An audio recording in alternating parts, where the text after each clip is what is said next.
what's up? Happy New Year's, guys, to all of you out there, and how are you guys' days going? Anyways, to start off 2017 strong, I wanted to go with a new PC guide build video, and I wanted to go with a $1,000 PC build guide, which is pretty popular price point for PC builds. Anyways, let's get right into it. Alright, for the CPU of the build, I went with the Intel Core i5-6600K quad-core processor for $230. This is a 4-core monster clocked at 3.5 GHz and a maximum turbo frequency of 3.5 GHz. It has the LGA1151 socket, supports up to 64 GB of RAM. It has Intel HD Graphics 530, which is kind of like fucking useless because you're going to be using a beast GPU anyways in this build. And since it's a K-series CPU, it's unlocked so you can overclock it to your fucking dreams, kids. I do think this CPU is a bit on the expensive side for an i5-6600K, in my opinion. I would love to see the CPU lowered down to less than $225, even around $220 if that's possible.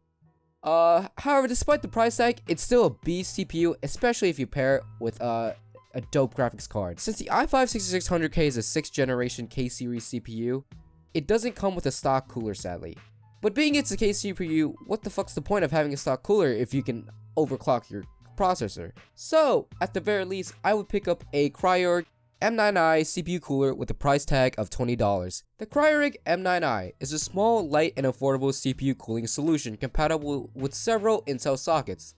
Though an entry-level heatsink, the M9i still comes with a true copper baseplate to effectively spread heat evenly to all heat pipes, and for the best thermal conductivity. This CPU cooler is designed to fit with all RAMs, since it's designed never to interfere with RAM slots. And from the reviews I've read about this cooler, it's fairly silent depending on how you just, configure the fan speed, of course. Without spending much, you can achieve a modest overclock on your CPU to around 3.7 to possibly even 4.0 GHz with this CPU cooler for only $20.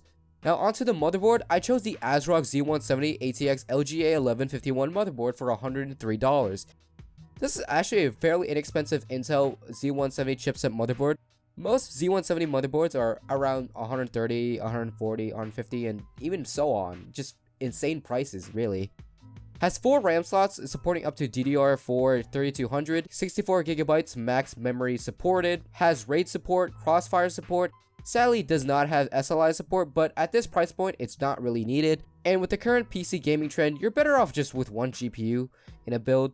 It also has 6 SATA 6 gigabit ports, 2 SATA Express 10 gigabit ports, and 1 M.2 socket.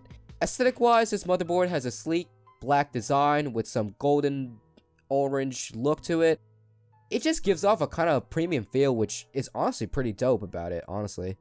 For $130, this is definitely a good solid pickup for a $1,000 build. Now for the RAM, I chose the Crucial Ballistix Sport LT 8GB, 2 sticks of 4GB DDR4-2400 Memory for $53. This RAM is clocked at 2400 MHz and has a CAS latency of 16. Recently, DDR4 RAM has increased in price. I mean, these RAM sticks used to cost less than $40 on Newegg, and I think Amazon had some cheap DDR4 RAM as well. So the price point for DDR4 RAM is like slightly higher than average, but 8GB is still fine for this $1,000 build.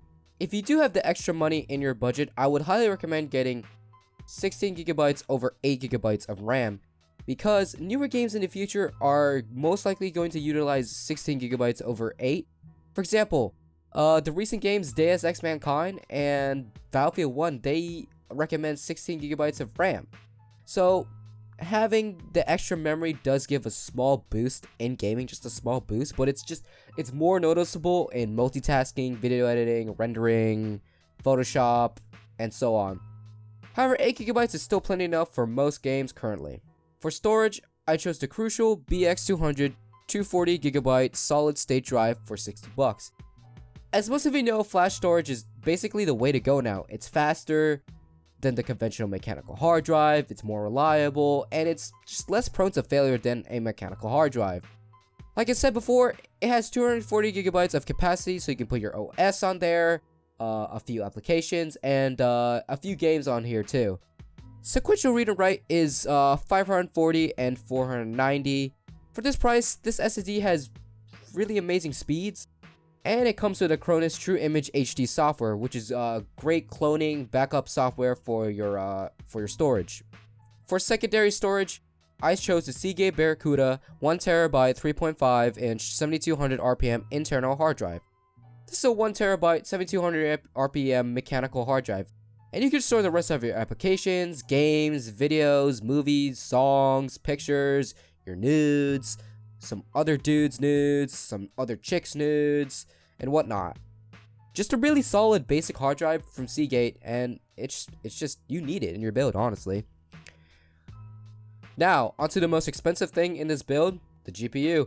So I chose the Gigabyte GeForce GTX 1070 8GB WindForce OC video card for $380. It has a core clock of 1.5 GHz, which can boost up to 1.77 GHz.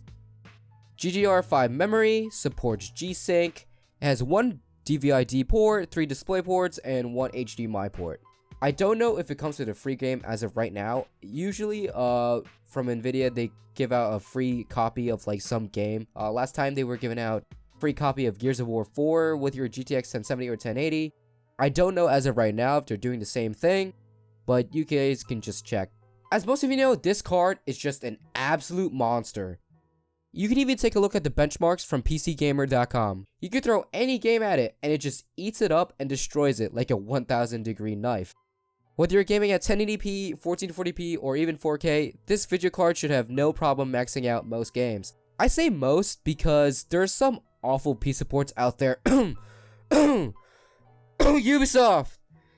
However, the GTX 1070 still should have no problems maxing out, games with really bad PC ports, like Ubisoft. For the case, I chose the Corsair 100R ATX Midtower for $50. This ATX Midtower from Corsair features a windowed side panel, so you can show off all your nerd friends the sexy internals of your PC, and they'll just start busting nuts right in front of you. They'll be like, oh my god, oh my god. Okay. It has two front USB 3, one included 120mm fan, which is in the back.